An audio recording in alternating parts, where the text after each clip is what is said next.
Hi, you're on the Reddit Confessions channel. She didn't see me walk in, not at first. The music was loud, laughter louder. Wine glasses clinked. I stood in the hallway for a moment, holding the bouquet, just hesitating. That already says a lot, doesn't it? A husband holding flowers, afraid to give them to his wife. I wasn't coming home from war. I wasn't groveling after a fight. I was just coming home early. With flowers. Because I missed her.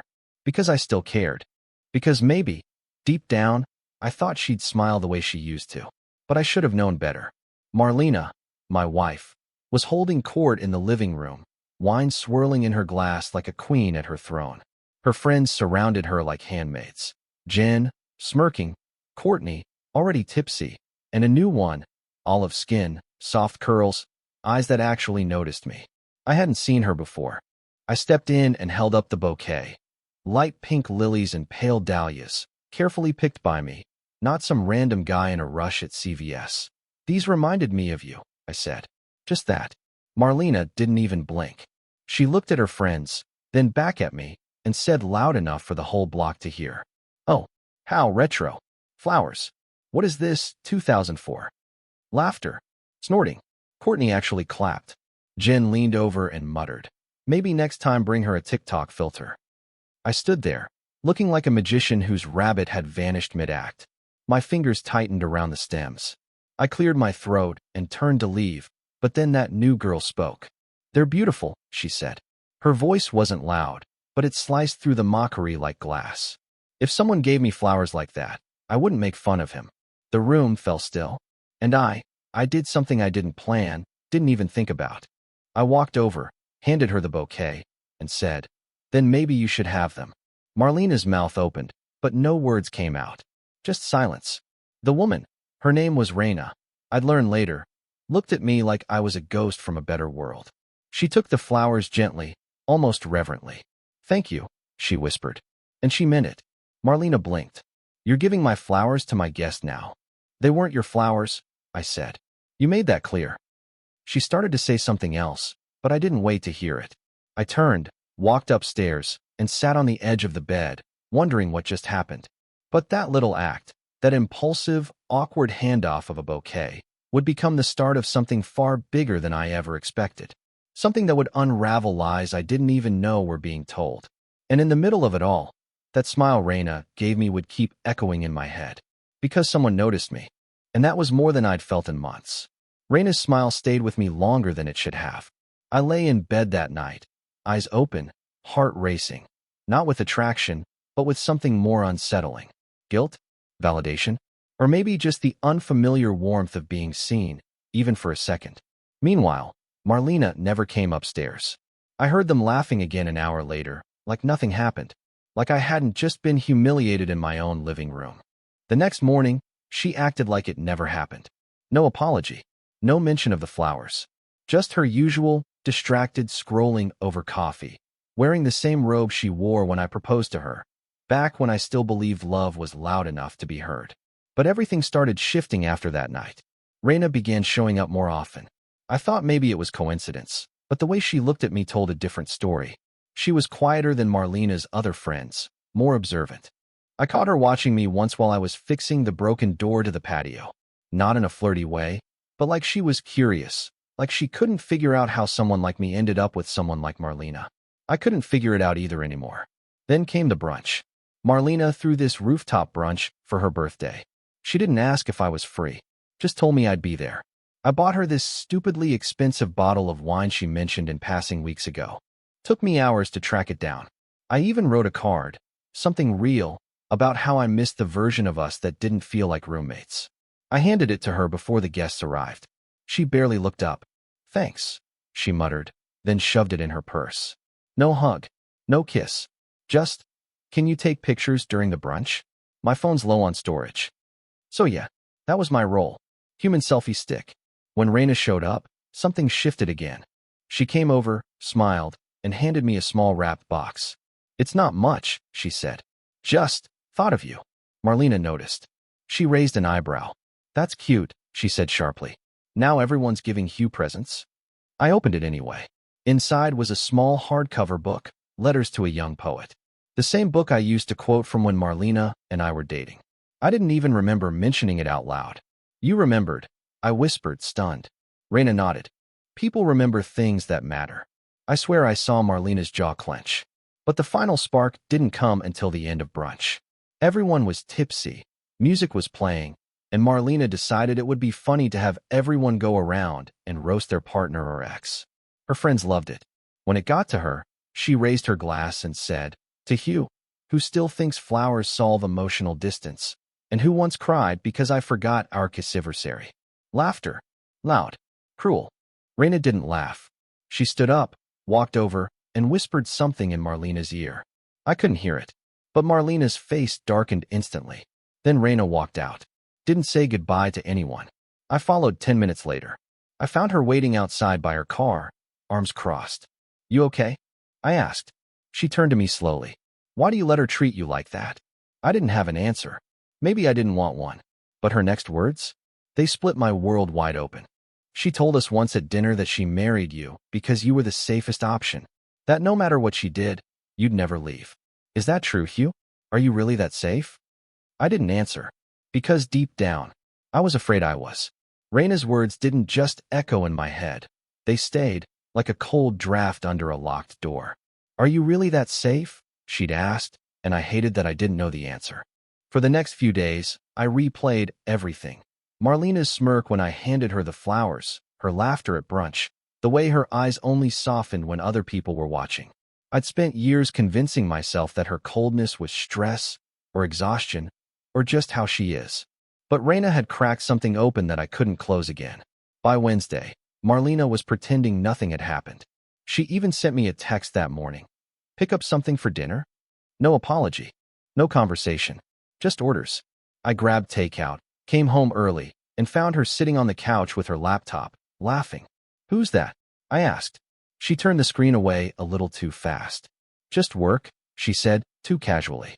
Her job was marketing, sure, but I'd never seen a corporate spreadsheet make anyone giggle. That night, after she went to bed, I checked her laptop. I know, I shouldn't have, but something told me to. What I found made my stomach twist. A string of messages on a chat app one didn't recognize.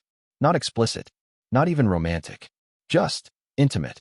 The kind of tone you only use with someone who makes you feel alive. I scrolled further and saw a saved contact named A. No last name. Just A. Whoever he was, he knew things about her I didn't. Inside jokes, late-night talks, and once, God, I still remember the line. "You make me feel like I'm 20 again." The next day, I said nothing. I walked around like a ghost, smiling when she looked, staying quiet when she didn't.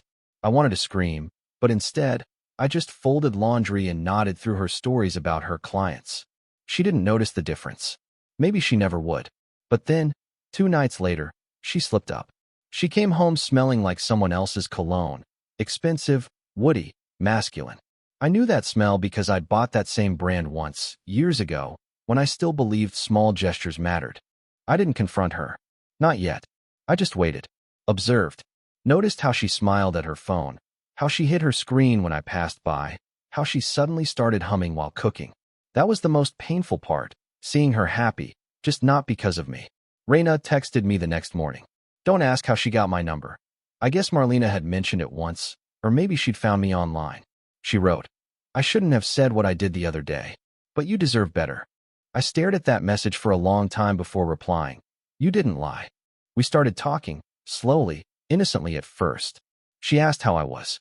I said fine, which was a lie, and she knew it. Then she asked, if you weren't afraid, what would you do? And I didn't know what to say. Because for the first time in years, someone wasn't mocking me, fixing me, or ignoring me. She was listening. That night, Marlena said she had another work dinner. I nodded, helped her zip her dress, and told her she looked nice. When she left, I sat in silence for an hour before grabbing my phone. I sent Raina a single text. I think I'm done being safe. Her reply came instantly. Then start with the truth. And that was the moment I realized the truth wasn't just about Marlena's betrayal. It was about mine too, the one where I betrayed myself by staying quiet for too long. But what happened the next night made every truth I thought I knew crumble completely. I didn't sleep much after that message. Then start with the truth. Raina didn't realize what she was asking. The truth wasn't just some dramatic outburst or some grand confrontation. It was years of silences swallowed, hundreds of small humiliations I let slide in the name of being the bigger person. It was anniversaries forgotten by her, but always remembered by me. It was holding her hair when she was sick, comforting her through her career failures, only to be told months later that I was emotionally boring. The truth was, I was slowly disappearing in my own life, and nobody seemed to notice. Not even me, until recently. The next night, Marlena was supposed to be at another work dinner. She didn't even pretend to care about lying anymore. I watched her get dressed, black heels, red lipstick, low-cut blouse, and pretend I didn't know she was dressing for someone else. She avoided eye contact the entire time. As she grabbed her purse, I said, "Want me to pick you up after?" Just to test her. She blinked. "No, I'll Uber. It's downtown, traffic's a mess." She left before I could respond. I sat in the dark for a while. Then I got up, grabbed my keys, and followed her. I know how that sounds. Creepy, paranoid, pathetic even. But I wasn't looking to catch her in the act. I just needed the truth shoved in my face, so I'd finally stop pretending. I stayed a few cars behind her Uber and watched it pull up to a restaurant I'd never heard of. She got out and walked right into the arms of a man in a tailored suit who greeted her with a kiss on the cheek that lasted a little too long. He looked like the human version of everything I wasn't. Tall, slick, confident. She laughed as they disappeared inside. I drove past the restaurant twice before parking on a side street and just sitting there. I don't know how long. Maybe an hour. Maybe more. My hands were shaking, not from rage, but from this unbearable ache I didn't know how to name. Betrayal, yes, but also a kind of grief. Like watching someone burn down the house you built together and realizing they never even liked the furniture. When I got home, I didn't cry. I didn't scream. I opened a bottle of cheap red wine, sat on the porch, and sent Raina a text. "You were right." She replied instantly. "About what?" "All of it." Then, a few seconds later, "Do you want to talk?" We met the next morning at a park. Not a romantic spot, just some benches near a duck pond. She brought coffee. I brought nothing, not even a plan. We sat in silence for a while before I told her everything. How I'd followed Marlena, how long the affair had probably been going on, how I'd pretended not to notice for months, maybe years. Raina didn't interrupt. She didn't pity me either. She just listened in a way Marlena never had. And when I finally finished, she looked me dead in the eyes and asked, "So what are you going to do now?" I stared at the water. "I don't know." She leaned in slightly. "Yes, you do. You're just scared to say it." And I realized she was right again. But I wasn't ready to say it out loud. Not yet. I went home that afternoon and found Marlena already there. She was wearing the same dress from the night before and said something about a canceled meeting. She didn't look guilty, just tired. She asked if I could help her carry some boxes from the garage. I said sure. That's the thing about being the safe one. You get very good at pretending you didn't just watch your life collapse while holding a screwdriver. But as I passed her the first box, something fell from the top. A birthday card. Not addressed to me. It was from him. And it wasn't recent. Inside it read, "Every moment with you feels like borrowed time. Let's make it permanent soon." That was the moment I stopped pretending. The handwriting was elegant, confident, masculine. Not rushed like mine always was. The kind of handwriting that comes from someone who's used to signing things. Checks, contracts, love letters. I read the card again. "Let's make it permanent soon." The paper trembled in my hand, not because of wind, but because I couldn't hold still. There it was. Tangible. Undeniable. The affair wasn't just real, it was serious. And suddenly, everything that had confused me over the past year made sense. The weekends she spent catching up on client work. The way she started turning her phone face down on the table. The passwords that used to be shared but now changed. Even her fake laughter at brunch wasn't just cruelty, it was deflection. She was already halfway out the door while I was still showing up with flowers, thinking I could fix this. I stood there in the garage with that stupid card in my hand, the scent of mildew and old paint stinging my nose, and I realized something awful. I wasn't just being cheated on. I was being phased out. Like a feature in an app they quietly remove in an update. No warning. No explanation. Just gone. When I walked back inside, Marlena was in the kitchen pouring herself a glass of wine like it was any other afternoon. I held the card loosely at my side. She didn't notice. I watched her for a long moment. The way her mouth curved as she read something on her phone. She didn't look stressed or anxious. She looked happy, probably texting him. I wondered if he knew about me, if she framed me as some clingy, dull husband she was too kind to leave. I bet he didn't know I cooked her favorite meals every Sunday, or that I once drove 3 hours in a storm just to bring her a dress she forgot for a wedding. I slipped the card into my back pocket, not because I wanted to hide it, but because I needed to hold on to it. A souvenir from the moment my last shred of denial died. Later that night, she got dressed again, low neckline, heels, perfume I hadn't smelled in months. Going out? I asked from the couch. She paused. Yeah, just drinks with Shannon. I smiled like a man whose house wasn't on fire. Tell her I said hi. She blinked, then grabbed her keys. You're being weird. I shrugged. We're a weird couple. She left without looking back. This time, I didn't follow. I didn't need to. I already knew where she was going, who she was meeting, and more importantly, I knew what I was about to do. I called Raina. Do you still have those flowers? I asked. She laughed quietly on the other end. I dried them. Why? I want to see them again. We met at her place this time. It wasn't a date. It wasn't some dramatic revenge plot. I just needed normal, human. I sat on her couch while she made tea.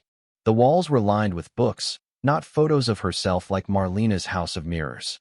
And when she brought out the dried bouquet, carefully arranged in a small ceramic vase, I almost cried. You kept them, I said, running my fingers over the papery petals. She sat beside me. Of course. They meant something. We talked for hours. I told her everything. About the card, the lies, the slow erosion of who I was. And she didn't interrupt. She just listened. At one point, she reached over and touched my hand. Not romantic. Not seductive. Just present. She doesn't see you, Raina said. But I do. That's when I broke. The tears came. Not dramatic sobs, but quiet ones that you don't even realize are falling until your shirt's wet. And Raina didn't flinch. She just stayed there, with me. That night, I didn't sleep at her place. I went home.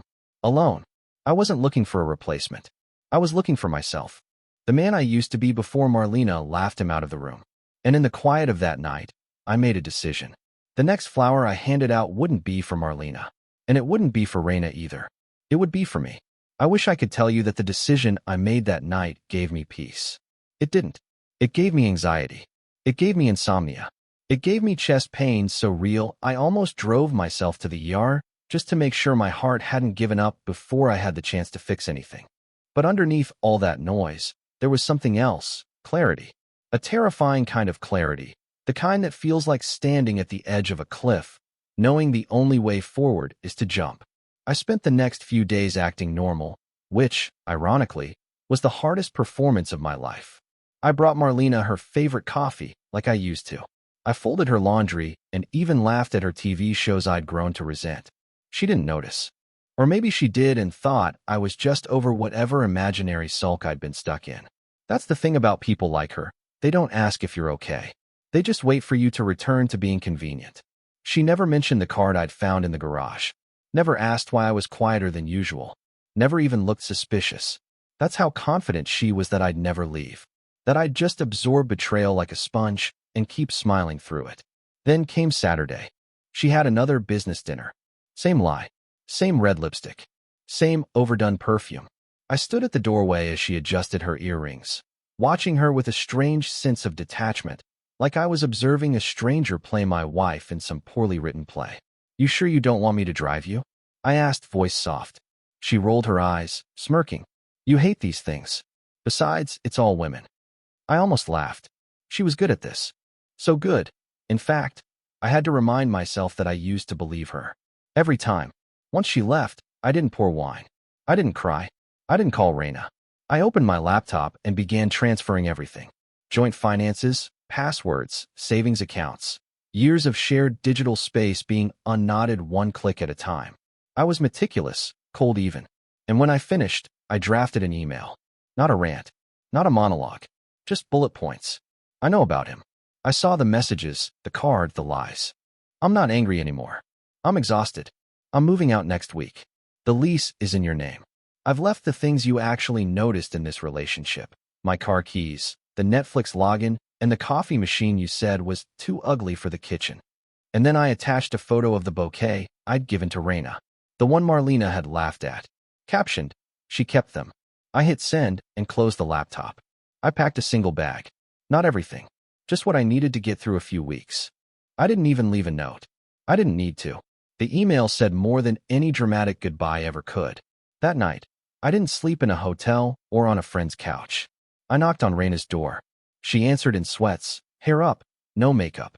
She looked surprised but not shocked, like she'd somehow known this moment was coming all along. "I'm not here for anything," I said. Just. Nowhere else felt real. She opened the door wider. "Come in. I just made tea." I stepped inside and realized how heavy I'd been carrying everything. It wasn't that I left Marlena. It was that I finally came back to myself. But as much as I wanted to believe that was the end of it, it wasn't. Because the next morning, Marlena showed up. And she wasn't alone. Raina's apartment was quiet that morning, the kind of quiet that feels intentional. A soft hum of the kettle warming on the stove, the rustle of pages as she flipped through a book she wasn't really reading.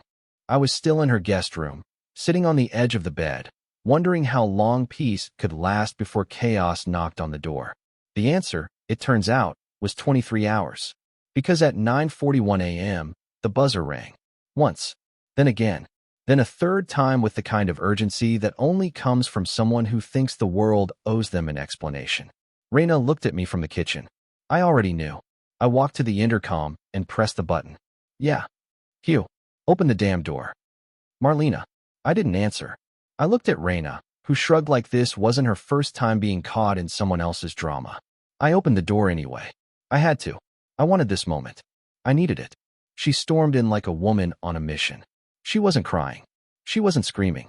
No, Marlena walked in like I'd forgotten my place. Like she was here to set things right. Her eyes scanned the apartment, then landed on Raina, who was still standing by the kitchen, calm as ever, sipping tea like this was just another Sunday. "Oh," Marlena said coldly. "So it's her." I didn't flinch.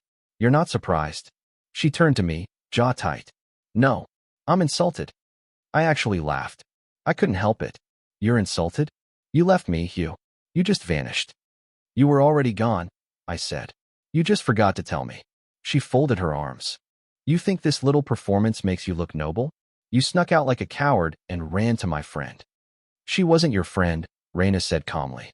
"She just needed someone around to feel superior to." Marlena's face flushed. "Stay out of this." I stayed out of it long enough. That's when I realized Raina wasn't just standing up for me. She was standing up for herself too. Marlena used people like furniture. Comfortable, silent, disposable. And Raina? She'd seen enough. "You don't get to act like the victim," I told Marlena. "I stayed. I gave you everything. And you treated me like background noise." She scoffed. "So what? You're suddenly the romantic hero now? Running off with the girl who liked your gas station flowers?" Raina raised an eyebrow. They were peonies. That stopped Marlena for a second. I don't know why, but it did. "I didn't come here to argue," she said finally. "I came to say one thing. I made a mistake." I blinked. "Which one?" Her voice dropped. "I thought you'd always stay, no matter what. And now you're here, with her, and suddenly I realize how replaceable I made you feel." "That's because you replaced me first." Silence. Then she said it. The most Marlena thing she could have said. "So what now? You're just going to throw away 10 years? Like they meant nothing?" "No," I said.